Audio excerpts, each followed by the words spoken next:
I don't want to use that old Houston, we have a problem cliche, but Arizona, we have a problem. We're going to talk about it. Stick around. 30 seconds. Let's go.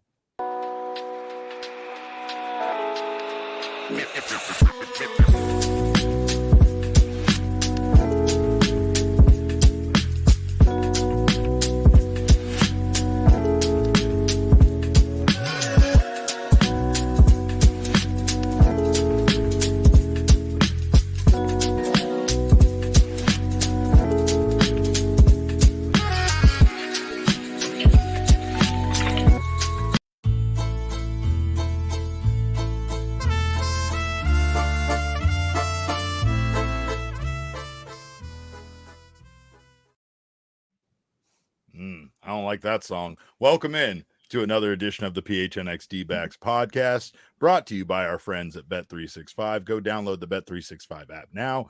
Use code PHNX365 when you sign up. Choose your offer and find out why it is never ordinary at Bet365. And this wasn't one of those extraordinary games. This was just a terrible one. I am your mayor of PHNX, occasionally known as Derek Montilla. This man next to me is once again my vice mayor, now and in the future, apparently. It's the one and only Jesse Friedman. Jesse, what a stinker tonight. We knew things could be bad in Houston for the Diamondbacks, but I think this even exceeded our wildest nightmares. I mean, to be fair here, Derek, the Diamondbacks offense did do better than the Royals offense against Framber Valdez, because last time Framber Valdez pitched, he didn't allow a single hit through 7 innings, and the Diamondbacks at least managed 2 of those in this game. But yeah, this was pretty brutal all the way around. Obviously, Valdez was outstanding. Yordan Alvarez hit the 2 3-run homers. The Diamondbacks get shut out. That's something we haven't seen for quite a while. May 24th was the last time the Diamondbacks were shut out this season, just the 5th time it's happened all year. May 24th was that Braxton Garrett complete game shutout against the Miami Marlins. That was also a very dark day of the season for the Diamondbacks, losing to that Miami team. But this is a similarly dark day, Derek. The Astros are obviously a much better team than that Miami Marlins team was. But at the same time, your cushion in the National League is getting very, very small. I was going to say this did feel like one of the worst losses of the season. And I mean, maybe it's just because that's how long it's been since the Diamondbacks got shut out.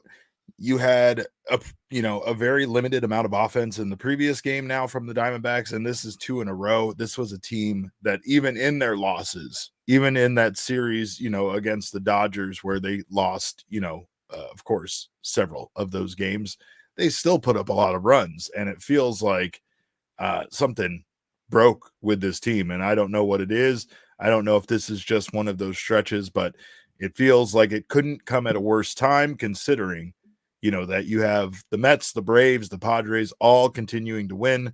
You have teams breathing down your neck. I mean, it's not even just the Mets now. You also have the Cubs that you got to start to consider as they come closer into play for the wild card race, and things are very crowded once again, and this is not a good time for the Diamondbacks to be losing games like this. This kind of loss could really, you want to flush it. You want to just move on. But this kind of loss could linger. This kind of loss could make you lose some confidence.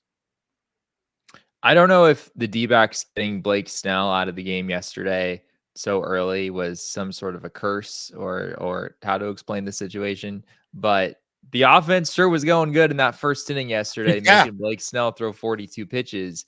And since then, I think the Diamondbacks are 4 for 53 as a team, which is not great. This offense is, as you were saying earlier, just pretty much completely shut down here over their last 17 innings of offense, I guess. But at the same time, I'm also reminded of how good the offense has been and the fact that the Diamondbacks still lead the league in scoring by a pretty wide margin. I think this team for a while has been relying on the offense a little bit too much because it's been so incredibly good. And we saw it in those first 2 games in San Francisco where the bullpen had a couple of clunkers, but it worked out because the D-backs scored enough runs that it didn't actually matter when all was said and done. You're not going to be able to do that all the time. And the pitching is going to have to hold up its end of the bargain. And I understand that, even if the pitching had held the Astros to 1 run tonight, this game is still a loss because it was that bad of a day for the offense. But They can overall, have the my bat. pitching needs to step things up for sure. They can have my bat. I have this bat. I have a this was this one. This one's a Willie Bloomquist bat. This one. There you go. They can have this one too. I have a little bat. I mean, I don't know how much this one will help, but I will donate all the bats because tonight their bats were broken and this team couldn't get much done. I mean, I know we're going to talk about Brandon Pfaadt, who actually pitched a fairly decent game until he got into that 5th inning. I mean, it was a really good game until that 5th inning, but we also need to talk about this offense because it really didn't matter how well the Diamondbacks pitched tonight. The offense just didn't do anything. And I mean, even in the limited times where they got some base runner, they were just stranded. Diamondbacks got 2 hits tonight. Randall Grichuk, 2-out walk in the top of the 1st. He gets stranded. 1, 2, 3 second. Geraldo Perdomo leadoff single in the 3rd.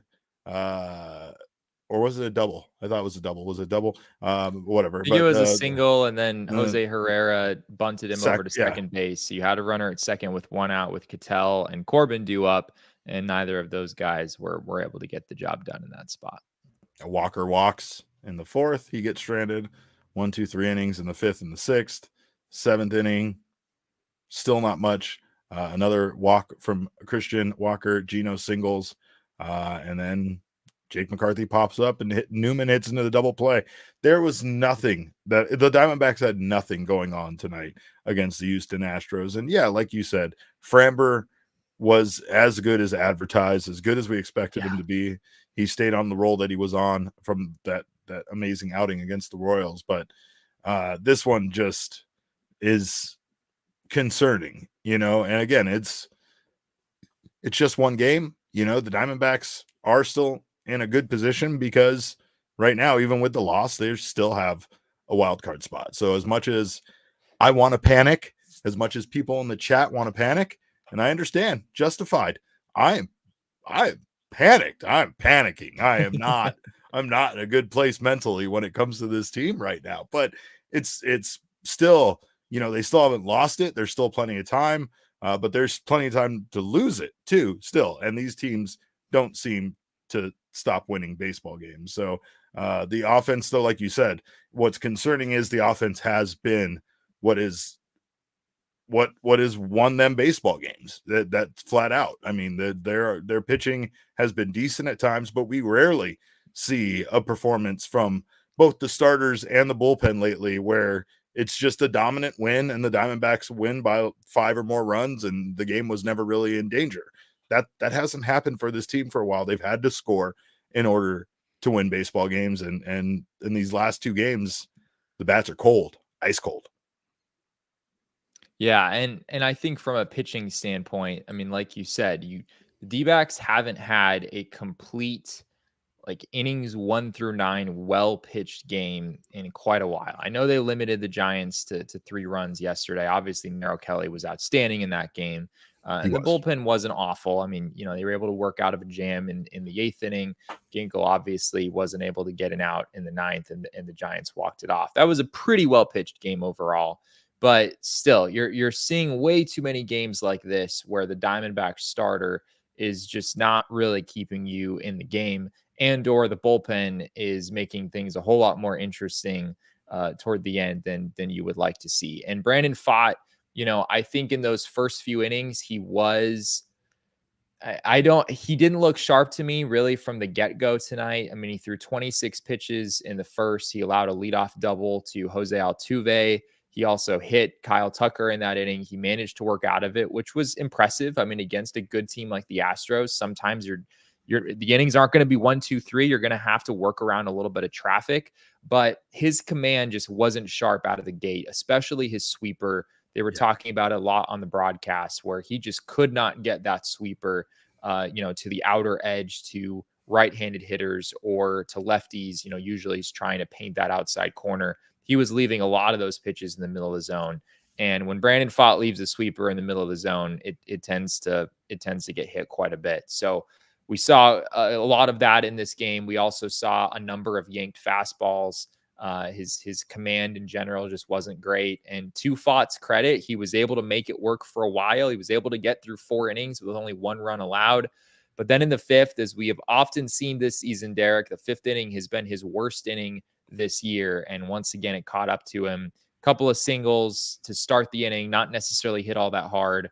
But then Yordan Alvarez, he hit that one pretty hard into right field. Sure and that turns a 1-0 game into a 4-0 game. Just totally blew the game open for the Astros at that point.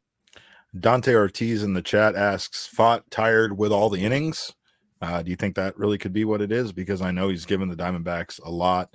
El Gallo also says he's hitting a wall for the season.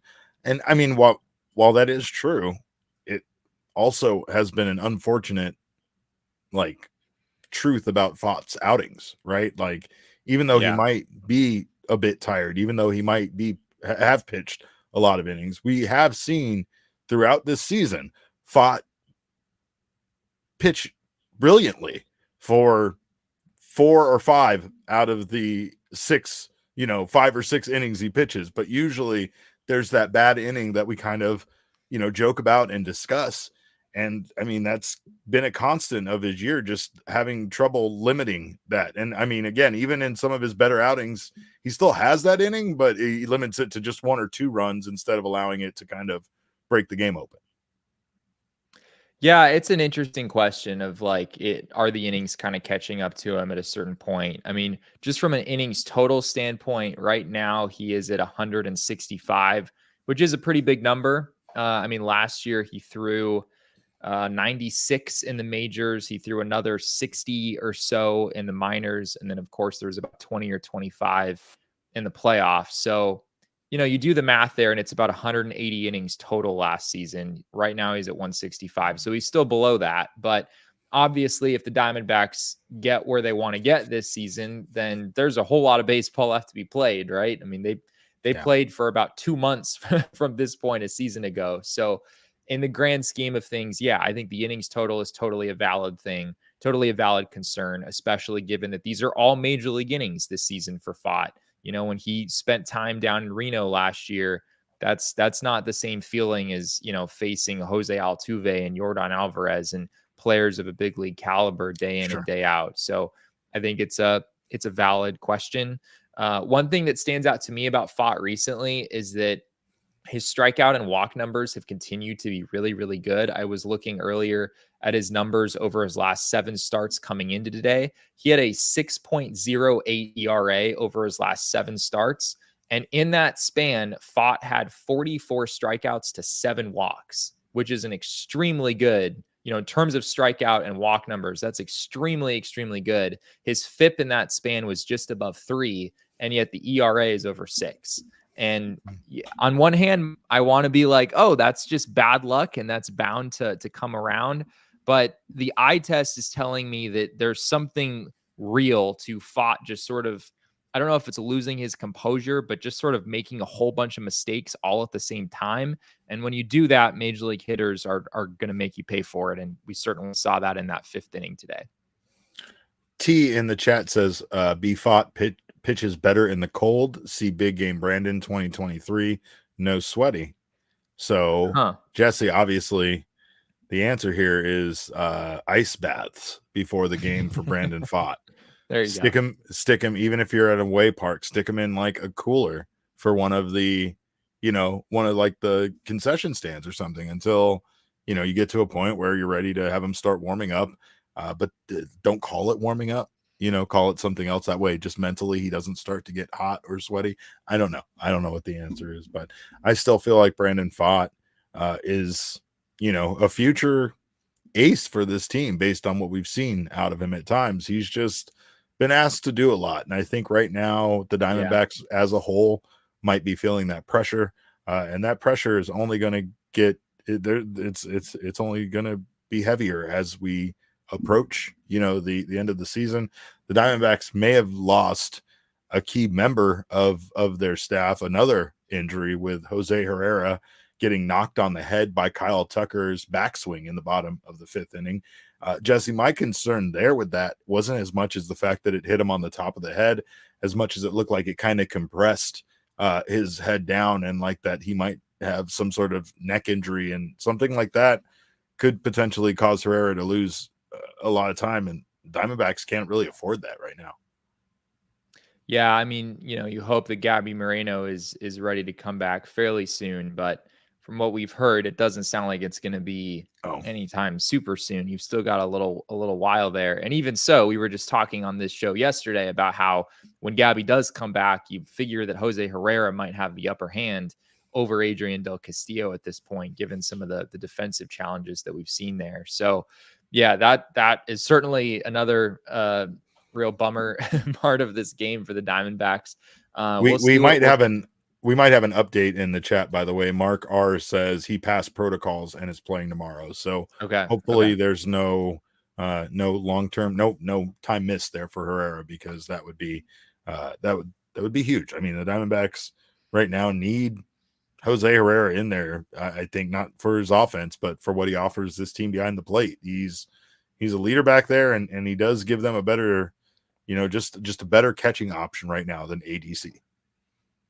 Yeah, and I mean, I think another challenge, if they had, gone the route of having to put him on the concussion IL or whatever, just to make sure that he was good, you face the challenge then of bringing up a catcher from Reno who is not familiar with any of your pitchers, and that just brings in a whole other layer to trying to fill that spot while Herrera's away. So that's good news. Yeah, it sounds like Torey said that on the broadcast after the game. So hopefully the D-backs have avoided any concerns there. Well, Roman in the chat, or Roman on Twitter, asks, is Marte injured again? No, I think they just took him out because they weren't ready to have him run on the base path late in the game, and it didn't really matter at this point. Like the Diamondbacks, Torey Lovullo waved the white flag when he put Jordan Montgomery into the game. And I, again, completely disagree with the way that Lovullo manages games when the Diamondbacks are down. And this is another one of those instances, but you could argue that all you want. It really didn't matter. The Diamondbacks didn't score. They hardly got anything going on offense. So as much as I want to agree with many of you about, the fact that he just turns to Jordan Montgomery, that's what Jordan Montgomery is here for now. Jordan Montgomery did not have a good outing, but he did go out there and eat up a bunch of innings. And, that's the point, is for them to not go out there and have to use multiple bullpen pitchers in a blowout like this, and somehow then put themselves at a disadvantage for the games, for the rest of the games of the series. So, he came out there, he did his thing. Last time he pitched Minute Maid Park, Jesse, ALCS hero. This time, guess what? Not so much. Gave up another 3-run home run to Yordan Alvarez, who was just an absolute menace and terror to the Diamondbacks tonight. A couple of dinky. It was, I think they said on the radio broadcast that it was, it was death by 1,000 paper cuts to Jordan Montgomery at one point, because it wasn't all his fault. There were some defensive mistakes. There were some balls that just went in areas that they had no business going. But the end result is he did pitch 3 innings, gave up 4 hits, 4 earned runs. He walked 1 and he struck out 3. His bullpen's ERA, Jesse, is 6.30. So it's basically the same. His starter ERA is 6.44. So after as much as we thought, numbers are the same, basically. Right. But I'm just saying, as much as we thought he was going to go to the bullpen and shove and maybe like transform into this different thing, which I'm not saying we thought that, but it was discussed, right? Like, maybe Jordan Montgomery goes and shows them, you made the wrong move. No, Jordan Montgomery has shown them that they made the right move when it comes to moving him to the bullpen. And I don't even know if he has value there at a 6.30 ERA, but at least he comes in and is able to pitch a lot of innings in a game like this. And, it ends eventually. It eventually ends, and thankfully it ended, but we do have to give the king snake to somebody. I thought about giving it to AJ Green from the Philadelphia Eagles because he scored me a lot of points tonight in fantasy football against Max. And I figured I should give it to somebody that did something positive for this podcast. But instead, we're going to just give it to Joe Mantiply because he pitched a third of an inning and he got one out and he didn't give up any hits and he didn't give up any runs and he didn't walk anyone. He had a flawless night, Derek, and that's not something that you can say about any other member of the Diamondbacks. Don't scoff at this. This king snake is no joke, ladies and gentlemen. This man deserved it. He absolutely deserved it. One note on the Montgomery thing, real quick.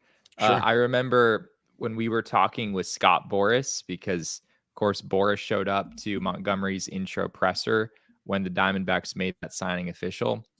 We were all, me and several of the other reporters pulled Boras aside and talked to him for a while. And he referred to Jordan Montgomery as being the Astros assassin. He said that was sort of within Boras circles. That's sort of what they had nicknamed Jordan Montgomery. And understandably so at the very least, because you look at what Montgomery did against the Astros in the ALCS last year, it was pretty dang impressive stuff. This guy threw, let me find my numbers here. This guy threw 15 innings and allowed 2 earned runs in that series against the Astros. He pitched 3 times, including in Game 7, where he came out of the bullpen and threw 2 1/3 scoreless innings at Minute Maid. So that's the last time, as you were referring to earlier, that's the last time that he pitched in that ballpark. But yeah, just sort of a reality check of how things have changed for Jordan Montgomery, right? And that was about 10 months ago at this point. It's a reality check for us all, Jesse. It's very sobering to remember that you can still lose a game 8-0. And again, like we said before we came into the series, this Framber Valdez and the entire pitching staff is very good. Their relievers are very good. We didn't even have to test the bullpen tonight. So, this isn't a good series. It's not a good matchup for the Diamondbacks right now. And the Astros did just lose. What was it? They got swept by the Reds, I believe. I don't know if that's the Astros did just get swept by the Reds, which in our edition of On the Record earlier today with Chandler Rome, he said that the Astros apparently have a thing with never beating the Reds. Like they had lost 9 straight games against Cincinnati or something bonkers like that. So apparently there's some history there with the Astros not being able to beat that team. But they definitely didn't seem to show any ill effects in this one here tonight. Well, we have more from this game, even though I do not want to talk about this game anymore here shortly, but we've got to pay some bills. So before we get to that, I want to remind you all to check out Bet365. Of course, Bet365 has 90 million users worldwide. I am one of them for a good reason, because Bet365 offers the widest range of games and markets available for live in-game betting across 78 sports. If there's something you want to live in-game bet on, I bet it's on Bet365. And I might find action on Bet365 on that bet that I just bet you on. But that's because they have so much to offer and they make sports more fun. They also allow you to kind of get out on baseball games with their early baseball payout offer. You're a winner if your team goes ahead by 5 runs. So there was no need to fear in this one for Astros fans that might have bet on the Astros, but maybe if the Diamondbacks did one of their comebacks that we miss so much, they still would have gotten paid with an instant payout. Parlay and same game parlay selections will be marked as winners in those instances as well. So make sure you check out Bet365. New customers can choose between 2 offers when you sign up. Use that code of PHNX365 when you do and deposit $10 and choose either between a bet and get offer where you can place a $5 bet and get $150 in bonus bets, or a first bet safety net offer where you can place up to $1,000 bet. And if your qualifying bet loses, you will receive a matched refund in bonus bets. Download the Bet365 app right now and use that code of PHNX365 when you sign up. Choose your offer and find out why it is never ordinary at Bet365. Must be 21 or over and physically located in Arizona. If you or someone you know has a gambling problem and wants help, call 1-800-NEXT-STEP. Text NEXT STEP to 53342 or visit problemgambling.az.gov. Well, of course, we're always having fun out at Gila River Resorts and Casinos, and you can have fun not only with us at all of our events that we're having. We're going to have Suns watch parties. We're going to have Cardinals watch parties. We had a fantasy football draft that still feels like a fever dream to me that happened. And that all happened at Gila River Resorts and Casinos because no one does it better. And that's where we like to hang out. And that's where you should go, whether you need a night out or, of course, you need a staycation, just want to go hang out by the pool and have some drinks. Gila River Resort and Casinos, 4 locations are here for you to experience the best that the Valley has to offer. That's Wild Horse Pass, Lone Butte, Vicuña, or Santan Mountain. So go check in with all of their 4,500 slots and live table games, or catch all the action at any of their sports books right now. Of course, you can go home a winner like I did after our draft, not only because of the players I drafted, but of course, those roulette tables, those live game tables, they're a fun way to spend your time. So go check out Gila River Resorts and Casinos and let them show you what next level is all about. You do you at Gila River Resorts and Casinos. Visit playatgila.com for more details. Well, we thank you guys for being here in the PHNX Sports YouTube channel. If you have not subscribed to the channel yet, I don't know what you're waiting for. Do so now. Sign up for notifications. Hit that like button. Of course, we love it when you do. And of course, if you're listening on the audio podcasting side, make sure you subscribe on your favorite app over there. Leave us a review. We appreciate it so much. Our most recent review said that we were saying that the playoffs were dwindling away, Jesse. And I don't know if we ever made that claim before today, but we're going to make it today. Got to be careful. Things are getting dicey, and I don't like the direction in which they're going. But of course, I'm sure I'm not the only one when it comes to that. Mostly because, the Diamondbacks, we have won a lot of games this season. We're going to get into where they were at this time last year, but it's just wild to think with the success they have had that the Diamondbacks still have all of these other teams hot on their heels and in this race alongside of them. So every win is crucial. Tonight's game, you just forget it. If you're one of the members of this team, you got to move on. You got to pretend like this one didn't even exist. Let's take a look at the count presented by Desert Financial Credit Union. And of course, you'll see why. The Diamondbacks get outscored by the Astros 8-0. They are out hit by the Astros 12-2. Astros went 5 for 10 with runners in scoring position to the Diamondbacks 0 for 3. The Astros had 5 extra base hits, including some very, very hard hit home runs to the Diamondbacks 0. And then XBA 337 for the Astros to the Diamondbacks 119 expected batting average. So just got beat. Just got mollywopped tonight, Jesse. Yeah, and there is, especially with a game like this, there is a tip your cap element to Framber Valdez. I think it felt like every pitch that Valdez threw was either just nasty and perfectly buried in the dirt or like pinned the bottom third of the strike zone. He was just dotting corners all night long, it felt like, except for the first inning. His command was a little shaky. I think he threw 12 balls to 7 strikes in the first inning, made a couple of middle mistakes that the D-backs weren't able to capitalize on. But the rest of the way, he was basically in cruise control. I think this is about as well pitched of a game as the Diamondbacks have faced all season. And, as much as the offense is certainly going to have its good days and its bad days, but there's also an element of like, Valdez just pitched a really freaking good game. And sometimes no matter what you do offensively, it's going to be really hard to get anything going against a certain guy. And Valdez was on that level tonight. He has been one of the best pitchers in all of baseball here over the last couple of months. And yes, we're only one day removed from the Diamondbacks knocking out a pitcher in a very similar situation after one inning. And Blake Snell, he came into that start with outrageously good numbers in his previous 10 starts. But they obviously were not able to duplicate that tonight against Valdez. Didn't have the same game plan, just like the way that they weren't able to adjust when they knocked Blake Snell out of this game, Jesse. But I will say that this is one of those losses where, as mad as you want to get at any one thing, it feels like, well, this other thing didn't work either.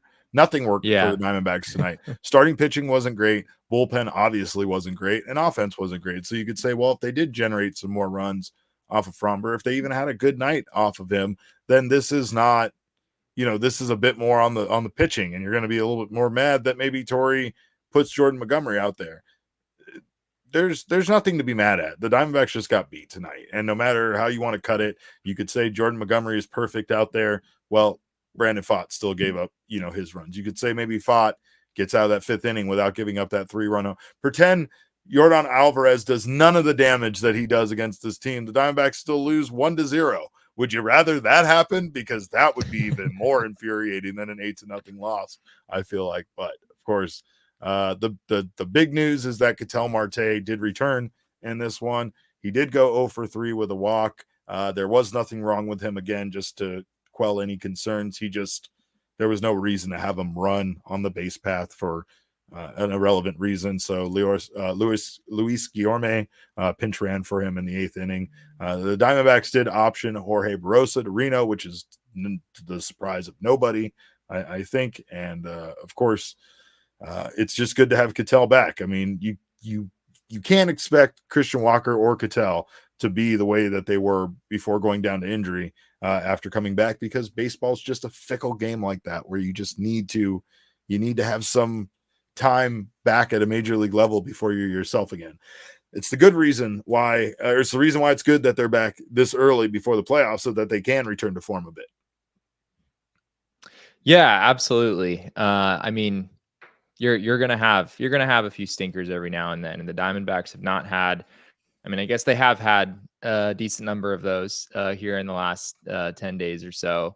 And I think that a game like this probably feels a lot different if we're in an alternate universe where the New York Mets haven't won 8 consecutive games, right?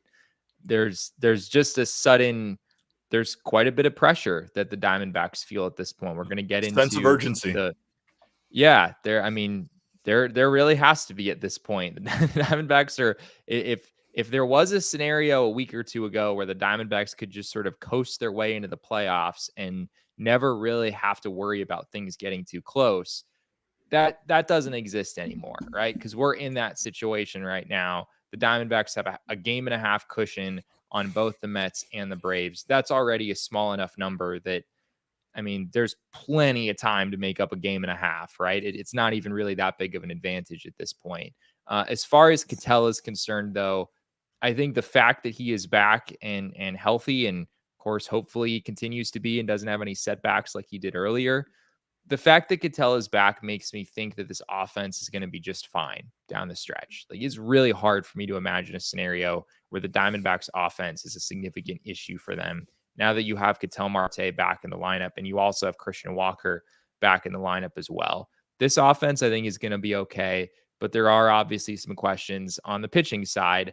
Zach Gallen and Merrill Kelly looked a whole lot better over the last couple of days, but there's some questions with Brandon Pfaadt and with Eduardo Rodriguez and basically everyone in the bullpen not named AJ Puck, right? There are still some guys that have things to prove down the stretch, and their performance is going to, in many ways, determine whether the Diamondbacks are able to make the playoffs or not.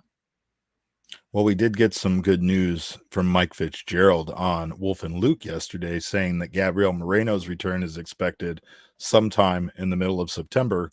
While that doesn't line up with Gabby's comments at the autograph signing about it being 2 weeks, it's actually a little close. And I mean, it's that gives me a little bit more hope that we will see Gabby back before the playoffs, which again allows him to have that amount of time to, get back to pitching or catching and hitting at a major league level. Yeah, from what they said on the broadcast today, Gabby is not yet to the point of actually catching. Obviously, doing the whole catcher crouch thing for 9 innings that's going to take a little bit of time to get there. He also isn't running bases, but he has been taking at bats, according to what they said on the broadcast, full on live at bats, just not actually running the bases after that. So that's a good sign. And it's obviously a big step in the right direction. And if you can get Gabby back in the lineup, that just makes me feel all the more like this offense is going to be okay down the stretch. They're going to score enough runs to win games down the stretch, but they might not score 9 every game. And that's where you need your pitching to help your cause as well. Well, I still feel encouraged by Zach Gallen and Merrill Kelly's latest performances. The bullpen, parts of it that, are the high leverage guys, they've still done a good job. Well, at least AJ Puck. And, like you said, I do feel like the offense is going to come back online, but who knows, Jesse? Who knows? I am a known truth teller, of course. I never lie because I'm a mayor. I'm a mayor of PHNX. I'm a mayor of PHNX now, then, and forever. And of course, I don't lie. But Espo's he's radical. He's dangerous. I don't know if you've seen those ads. Also, Petey, who is he really working for? I don't know. They're very catchy, those ads. I have nothing to do with them, by the way, and I'm not lying about that either. But the numbers, of course, they never lie, Jesse. They are also part of my campaign. What do the numbers have to say about tonight's game? Tonight's number is 80%. And of course, people probably familiar, Framber Valdez is well known as a ground ball heavy pitcher, obviously throwing that sinker with all that crazy movement, and his secondary pitches that have plenty of movement down in the zone. He's going to generate a lot of ground balls. 80% represents the Diamondbacks ground ball rate in this game against Framber Valdez. They had 15 batted balls against them, and 12 of them were on the ground. And 2 of them that were not came in the 7th inning. So their ground ball rate through 6 innings, Derek, would have been 92%. 11 out of the 12 were ground balls. The only one that was not was a Randall Grichuk flyout that I think happened in the 4th or 5th inning. So, yeah, it's pretty brutal. But obviously, Framber Valdez, he was at his best tonight once again, and he's the type of guy who can generate a bazillion ground balls, and he certainly did that. Sean in the chat wants you to know, Jesse, it's Framber. Okay, Framber. I did just say Framber, yes, but I think I was probably saying Framber earlier. So my my mistake there. Appreciate you, Sean, making sure we are doing justice to we're terrible with names. One of us is, at least, and I'm not gonna really point fingers at which one of us is terrible with names. Usually it's me. But of course, we do have to pay some bills. We do also have to talk about this wild card race. But first, before we do that, I think we have, speaking of the mayoral election, some more campaign ads to run. Damon, take care of whatever you need to take care of. Hi, I'm Mark McClune from Arizona's Family Sports and the Extra Point Podcast. In this election season, I'll be voting for Espo. There's nothing against his opponent, Derek Montilla. The man has great hair, great shirts, and great takes. It's just, I'll be in the car listening to a post-game show, and my kids will say, Daddy, what did he say? And I'll say, he's talking about AJ Puck. And they're like, no, I heard that word at school. That's not what he said. And I'm like, shut up, Derek. You're teaching my kids to swear, and I don't appreciate it. So I'm voting for Espo this election season, because a vote for Espo is a vote for good, clean American conversation with no potty words. And, Espo has great takes as well, great glasses. I was also hoping to hire him as a lifeguard for an event in a couple weeks at the McClune family household. I actually think, this is a great thing you're doing, but instead of the votes, maybe the two of you could leg rustle. Winner and loser has to come on my program next week and discuss. I'm Espo, and I approve this message. Mark, I'm not allowed to say those words anymore. Mark, tell your kids they can listen to this show. Somebody in the chat here says, Jesus, breaking out more big guns. Well, I haven't gotten personally involved in this election at all yet, Jesse. I haven't put together a single ad. As you know, that weird super PAC that's making all of those attack ads has nothing to do with me. But I am proud to present to you my own endorsement. Damon, if you would. Yeah, I'm here in my kitchen because everyone is talking about kitchen table issues. And I'm giving all my delegates and all my support to Derek. He's never been convicted of 34 felonies. He's never tried to overturn an election. He doesn't cheat at golf. That's my guy. I'm going with him. I'm Derek Montilla, and I approve this message.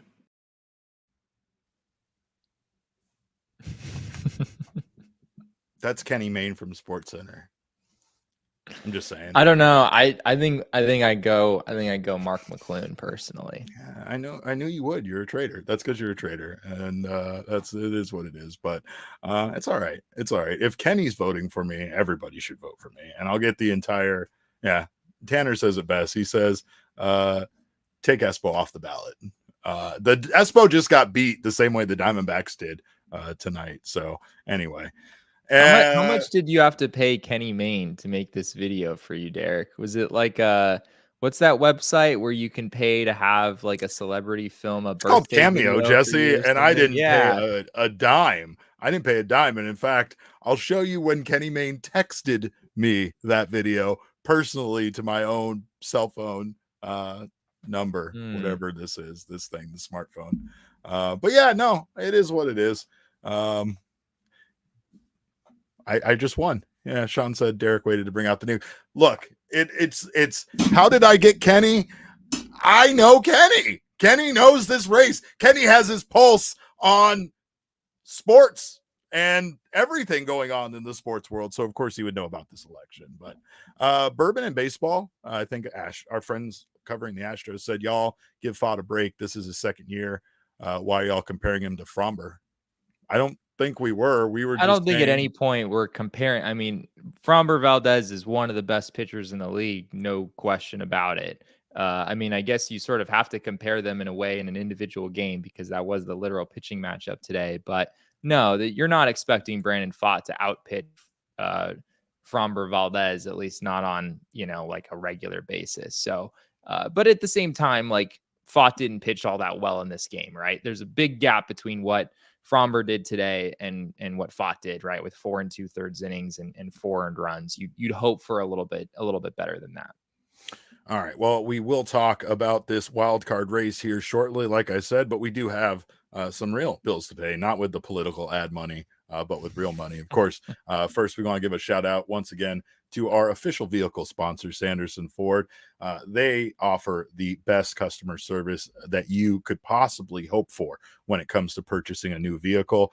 Plus, they also give back and donate to so many local charities. You might have seen it on the commercials during the Diamondbacks games, but St. Mary's Food Bank, Southwest Autism Research and Resource Center, Military Assistant Mission, Special Olympics Arizona, you name it, and Sanderson Ford is involved in it. And of course, that's just to name a few of the wonderful organizations that they're involved in. They're a family-owned and operated company through 3 generations. And of course, if you are looking for a place that you can count on to, of course, provide you with that customer service and provide you with that new car purchasing experience that you're looking for, check out Sanderson Ford. Right now, they're pushing for the playoffs, and you get the payoffs with deals like the 24 Ford Bronco Sport Big Ben, just ranked highest in quality in its segment by J.D. Power.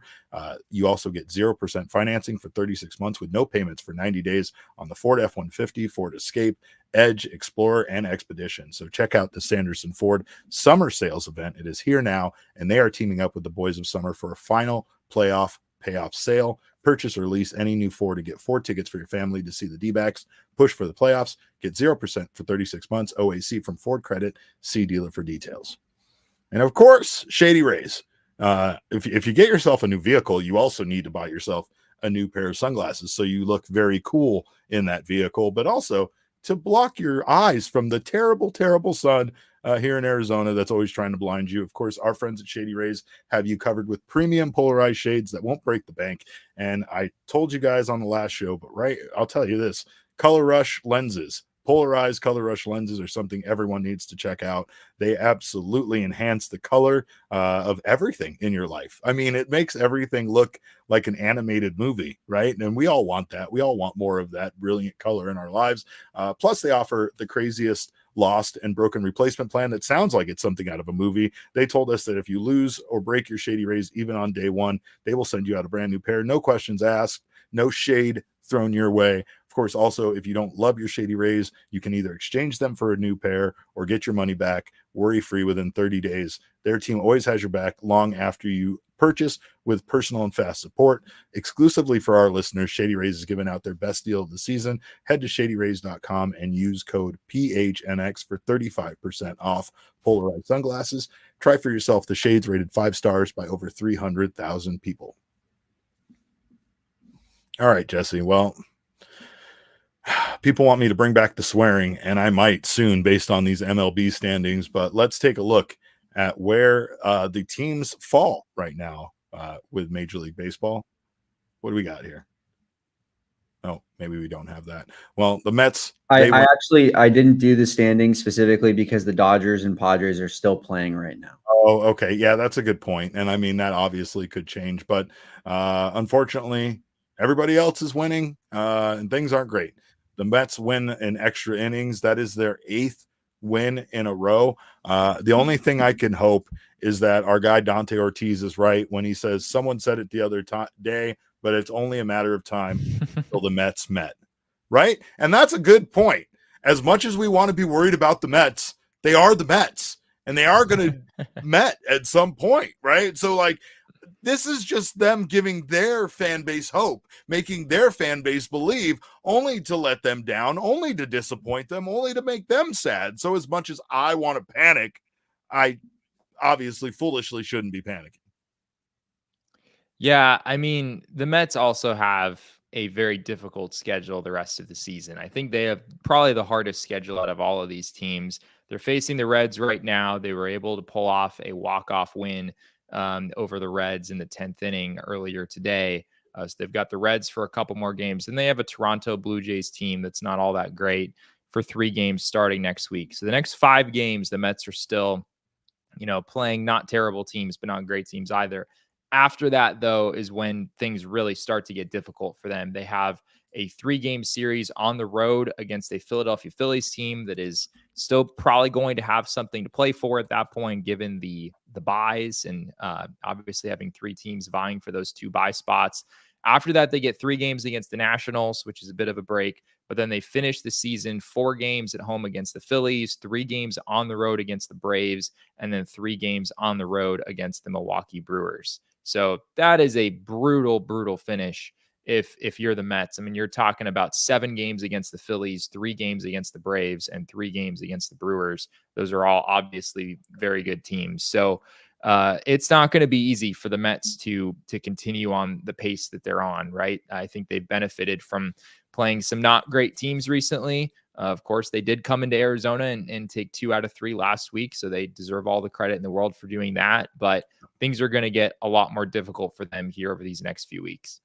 And again, unfortunately, the tiebreakers do not land in the Diamondbacks' favor in a lot of these instances. And that's the reason why this is even more crucial that they fight their way in, because they do not hold the tiebreaker over the Mets. They do not hold the tiebreaker over the Braves. And they still have one more series to play against the Padres that could determine that. But the Braves beat the Blue Jays. The Padres are beating the Giants. So, yeah, things aren't great. But a lot of baseball left to play, and the Diamondbacks have a lot of games left against the Giants and the Rockies. They also have a lot of games left against the Brewers, 2 more series left against the Brewers. So hopefully the Diamondbacks can find a way to win against those teams while they, the teams they have left on their schedule. But this time last year, Jesse, they were not in so good of a spot and made the playoffs, right? But we know that the field wasn't nearly as competitive as things are right now. But let's take a look. Where were the Diamondbacks at this time last year, Damon? Yeah, this is pretty crazy to look at. So this is exactly a year ago today what the NL wildcard standings looked like. And the Diamondbacks right now are 79-63. So they would have been, with their record right now, last season, if the playoff picture had been equivalent to last season, they would have been better than all of these teams. They would have been better than the Phillies and had the first wild card spot, although the margin there would have been really close. But yeah, last season at this time, the D-backs were 72-68. They were a half a game out of the playoff picture. So just sort of right on the cusp. They were basically tied with the Cincinnati Reds in that position. The Miami Marlins occupied that third wildcard spot, and the Chicago Cubs, as hard as it may be to believe, Derek, the Cubs a year ago today were 12 games over 500 and had a 4-game cushion on the Diamondbacks and looked to be in very good position to make the playoffs. And yet, obviously, they wound up falling out of the whole thing altogether. So, Yeah, it's a reminder of a couple things. Number one, that the Diamondbacks last year were in a much more dire position than they are right now. You would much rather be where the 2024 Diamondbacks are on September 6th than where the 2023 Diamondbacks are. But number two, it's also a reminder However, that the Cubs were 76 and 64 and seemingly in a really good spot. And they wound up missing the whole thing entirely. I mean, even though they both had of a those bigger teams, cushion. Yeah, then the they had a Cubs, bigger the Cubs cushion and at that the point than the Marlins. Diamondbacks do now. Yeah, Ugh. right. That didn't make me feel better, Jesse. Like, you made me feel better for a second, and then you somehow made me feel way, way worse. That's not how this is supposed to work. But of course, you do have a wonderful breakdown for On the Record. If you haven't had a chance to check that out, make sure to check out On the Record with Jesse this week. Chandler Rome was on the show, and you guys talked about Alex Bregman possibly being an Arizona Diamondback in the future. How? Yeah, I didn't really anticipate like going super deep on free agency on September 6th when the Diamondbacks are in the middle of a pretty contentious playoff chase. But the Correct. topic came up when I was previewing this D-backs Astros series with Chandler Rome earlier today. If you haven't caught that yet, it's here on our YouTube channel. You can also find it on the audio side. We post all of these on the record interviews there as well. But yeah, I asked Chandler about Alex Bregman, who wasn't in the lineup today for the Astros. I think he's been a little banged up, but he is healthy. I imagine we'll see him at some point during the weekend. And yeah, he's a free agent at the end of the season. And I asked Chandler, do you see the Astros bringing Alex Bregman back? And Chandler's response was, I don't see the Astros bringing him back. And also, don't the Diamondbacks need a third baseman? And he named off a few teams. Granted, it was not just the Diamondbacks, but Chandler is obviously a very well-connected reporter, does a great job covering the Astros over at The Athletic. And he mentioned to me that Alex Bregman just moved to Arizona within the last couple of years. And, there's not a ton of I think there's some speculative components to this. It wasn't like he had sources directly telling him like, oh yes, Alex Bregman definitely wants to play for the Diamondbacks, but it did seem to make some sense from his standpoint. And the Diamondbacks are in an interesting position at third base going into next year, where they do have this club option for Eugenio Suarez. And if you had asked us a couple months ago whether they were picking up that club option, we would have said certainly no. But at this point, you really might think about picking up that club option. I believe it's for $15 million, right around $15 million. It has a $2 million buyout. So the D-backs are paying that no matter whether they keep him or they let him go elsewhere. Based on the way that Gino has played recently, I think the D-backs really, really might look at picking that option up. But if they didn't, who knows? Maybe they would take a look at really landing a big fish in a guy like Alex Bregman. T might be right here. He said stuffed animal snake needs out. Yeah, we need to get Jesse Jr. out, win or lose, and maybe that'll bring the vibes back for this team. I don't know, at least maybe for the offense. Someone wanted to know, Jesse, in the chat, what you're playing on the PS5 behind you. This is important. This is important information. I'm guessing it's just MLB The Show. Good eye. It's like you can't really see. It's very little back there. Well, it's not like this guy where you see this Killer Instinct machine. Yeah. Personally, I have basically not touched the PS5 for a solid pretty much ever since baseball season started, because that marks when I officially have no free time whatsoever. But he spends his free time sleeping. That's what he does with his free time. It's pretty much sleeping. And even that, there's not usually enough to go around. But I do enjoy a good game of MLB The Show every now and then. That's definitely my go-to on the rare occasion that I actually have the time to do that. So yes. All right. Well, of course, we appreciate you guys so much for stopping by. You guys are the real king snakes around here, for joining us after this loss. Of course, we will be back on Monday, and hopefully Archie will be back on Monday. He's in Oklahoma, and I don't know. He's hunting wild animals, and I don't know if we'll get him to come back. But if we do, he'll be back on Monday. Make sure you hit that like button before you get out of here. Also, make sure you follow us on Twitter. I am at Cap_Caveman with a K. Jesse is at Jesse and Friedman. The People's producer, Damon Farrell, is at Damon Dog. That's DAWG. We are Damon's dogs. Bark, bark. Bark. And that guy, we got that guy a cartoon head. So, I mean, That's how much I take care of my constituents, by the way. Just keep that in mind. But again, our show's at PHNX_DBacks. But all roads lead to at PHNX_sports on Twitter, Instagram, and Facebook. We again appreciate your time. We hope to see you guys back here on Monday. We'll have a mailbag Monday. We'll answer your questions. We'll have some fun then.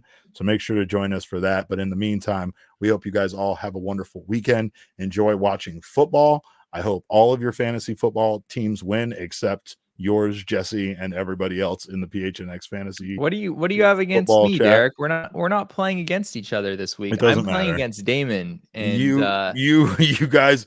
I hope both teams lose. Jesse is getting smoked right now. Yeah, getting smoked. Am I? Because yesterday did not go very well for you, Damon. So why don't you check that out, Jesse? You made a little comeback today. Is that what I'm hearing? None of my players have actually played yet, so we're still in the very early stages. Much like the Diamondbacks postseason race, there's still a lot of games left to be played here. Wow. So Jalen Hurts was mid, and Jaden Reed went off. Wow. I mean, it just wasn't a good night. I like night. the way Jesse said that, though. I gotta admit, I'm kind of team Jesse now. A little bit. You're right. Jalen Hurts was kind of mid. That's unfortunate, but we're still in shouting distance. I still like our chances. Waffle House Wagon isn't going to go down without a fight. So we'll see. I'll tell you, that's one place I will not be this year is the Waffle House. But I probably shouldn't have said that. That seems very clippable and regrettable. Well, that is very clippable. Well. It doesn't matter. I'm the champion, and I will ride with this. I'll eat those waffles with this ring on at Waffle House and probably get robbed, but that's a story for a later time. We appreciate you guys stopping by. We will see you guys on Monday. Until then, like I was saying, have a wonderful weekend. And remember, kids, when you come, baseball is fun, but when you come for the king, you best not miss. We all silly like the mayor.